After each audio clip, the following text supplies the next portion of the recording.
त्याचं फडणवीसांचं प्रत्युत्तर।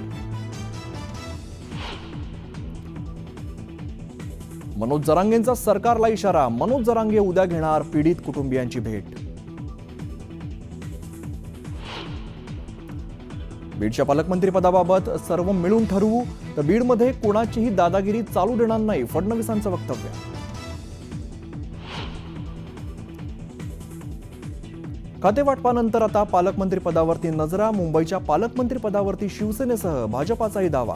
पालकमंत्री पदावरून दोन्ही पक्षांकडून लॉबिंग सुरू। रामटेक बंगला चंद्रशेखर बावनकुळे स्वीकारणार का? रामटेकच्या इतिहासामुळे रामटेकला नेत्यांची नाना। एकनाथ शिंदे 26 डिसेंबरला नवी दिल्लीत होणाऱ्या एनडीएच्या बैठकीला उपस्थित राहणार। बैठकीनंतर शिंदे, शहा आणि मोदींची बैठक होण्याची शक्यता।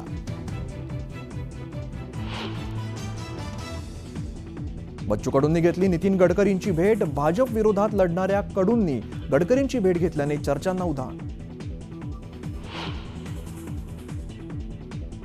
कंत्राटी कामगाराचा क्रीडा विभागाला 21 कोटींचा गंडा। 13,000 पगार आणि गर्लफ्रेंडला 4 BHK फ्लॅट दिला गिफ्ट।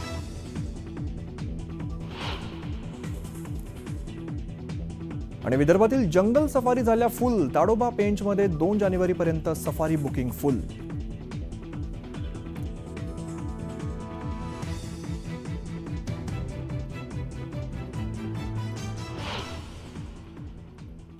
नमस्कार, मी अमित गद्रे, तुम्ही पाहता न्यूज 18 लोकमत। या बुलेटिनमध्ये घेऊया बातम्यांचा वेगवान आढावा।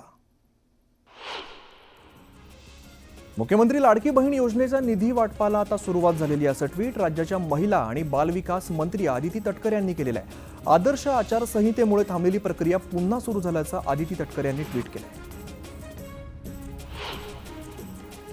सातारा जिल्ह्यात स्वाभिमानी शेतकरी संघटनेकडून दूध बंद आंदोलन छेडण्यात आलेलं आहे। सातारा तालुक्यातील नागठाणे भागामध्ये शेतकऱ्यांकडून रस्त्यावरती दूध ओतत आंदोलनाला सुरुवात केली आहे। त्याचबरोबर काही दूध वाहतूक करणाऱ्या गाड्या अडवून दूध ओतून देण्यात आले। नाशिक जिल्ह्यातील बाजार समित्यांमध्ये कांद्यांचे भाव मोठ्या प्रमाणात कोसळलेले आहेत। गेल्या महिन्यामध्ये ज्या कांद्याला प्रति क्विंटल सरासरी 5,000 रुपये भाव मिळत होता, तो आज कांद्याला 1200 ते 1400 रुपये इतकाच भाव मिळतोय। या महिन्यामध्ये क्विंटल मागे तब्बल 3,500 रुपयांची घसरण झाली आहे। त्यामुळे शेतकरी चांगला चिंतेत आहे। अहमदनगर जिल्ह्यामध्ये ऊस दराच्या मुद्द्यावरून शेतकरी संघटना चांगलीच आक्रमक झाली आहे। ऊसाला कमीत कमी 3,000 रुपये दर मिळावा, असं शेतकरी संघटनेचा आग्रह आहे। 300 रुपये दर न मिळाल्यास संबंधित कारखान्यांना ऊस न देण्याची भूमिका शेतकरी संघटनेने घेतली।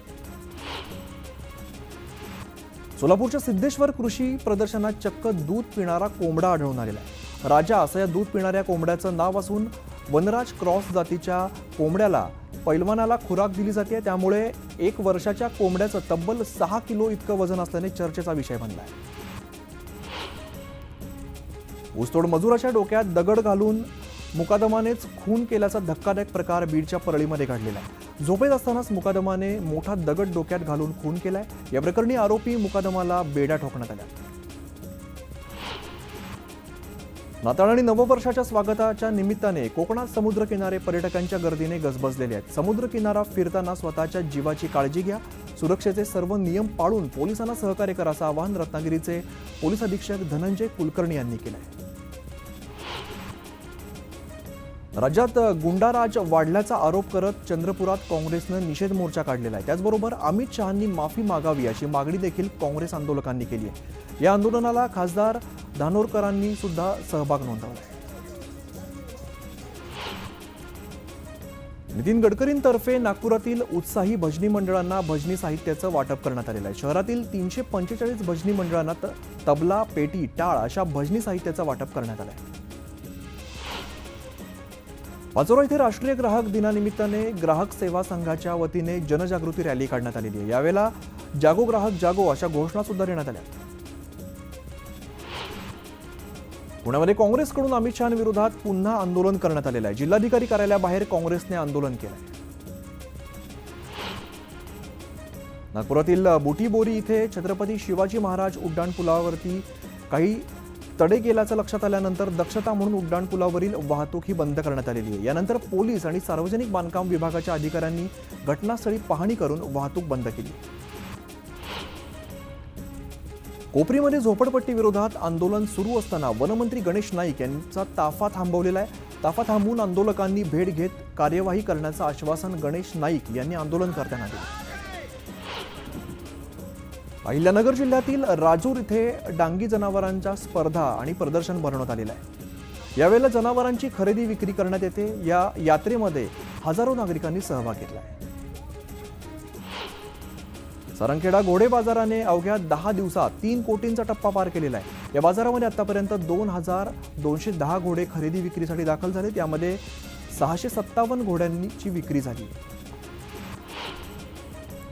सोलापूरच्या सिद्धेश्वर कृषी प्रदर्शनात चक्क दूध पिणारा कोंबडा आलेला आहे। या कोंबड्याचं नाव राजा असून कोंबड्याचं वजन 6 किलोचं आहे। कोंबड्याला पैलवानासारखा खुराक दिला जातो।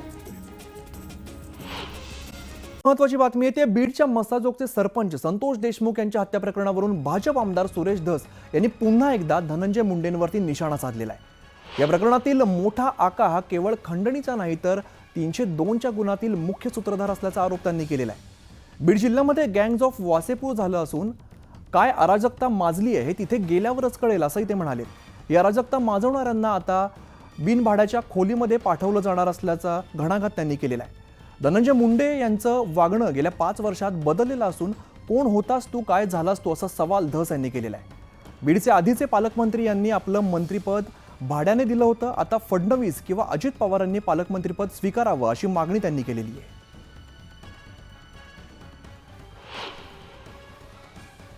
काही गोष्ट आहे का नाही? बीड जिल्ह्यामध्ये काय राहिलंय कायद्याचं? आता जे आहे हे जे गार्डियन वगैरे म्हणत होते स्वतःला, त्यांच्यामुळं या बीड जिल्ह्यामध्ये मी ते गँग्स ऑफ सफेदकोर का वसेपूर म्हणलं, याच्या पलीकडे काय तयार झालंय?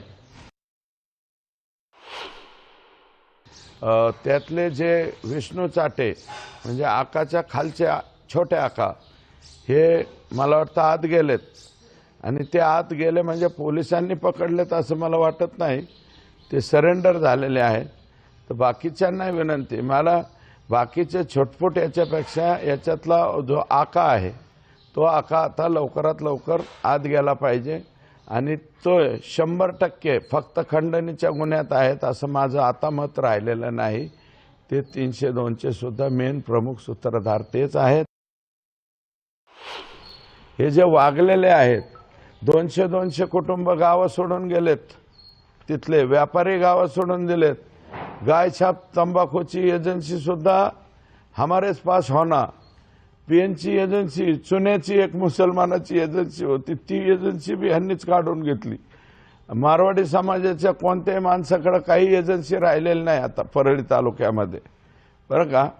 आणि अराजकता काय आहे ते जरा तिथं परळीत, मला असं मीडियाला माझी विनंती आहे की परळीला जाऊन बघा ना, थोडंसं मुलाखती वगैरे घ्या लोकांच्या, काय अवस्था आहे। लवकरात लवकर यांना अटक करावी आणि पोलीस 100% अटक करतील।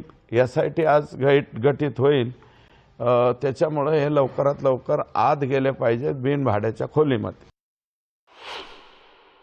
आनंद आहे मुख्यमंत्री उपमुख्यमंत्री दोन्ही उपमुख्यमंत्री किंवा मुख्यमंत्र्यापैकी जर कोणी पालकमंत्री झालं तर अतिशय आनंदाची बाब होईल।